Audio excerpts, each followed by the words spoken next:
पोचरेचा बेटा आपले बेटार जागे पर दुसरे कुणकुणा नोकरी लागरेचा करताय हे सरकार आम्हाला चेतावणी देतो। म्हणून या गोड पिठावरून या सत्ताधाऱ्या लोकांना मी चेतावणी देत आहे की निवडणुकीची आचारसंहिता लागण्यापूर्वी जर तुम्ही आमच्या समाजाचे हे प्रश्न नाही सोडवले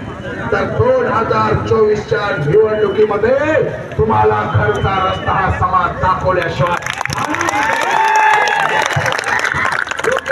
डोक्यात टाकायचं, डोक्यात पक्क करायचं आहे। कारण हे सरकार साधं आपलं निवेदन घेत नाही। माझ्या बंधूंना आणि भगिनींनो, फक्त नागपूरमध्ये आपण अधिवेशन केलं, आपण आंदोलन केलं नव्हे तर आपण त्या ठिकाणी नागपूरहून आल्यानंतर आपण त्या ठिकाणी उस्मानाबाद जिल्ह्यामध्ये आंदोलन केलं, जालना जिल्ह्यात आंदोलन केलं, नांदेड जिल्ह्यात आंदोलन केलं, यवतमाळ जिल्ह्यात 2 ठिकाणी आंदोलन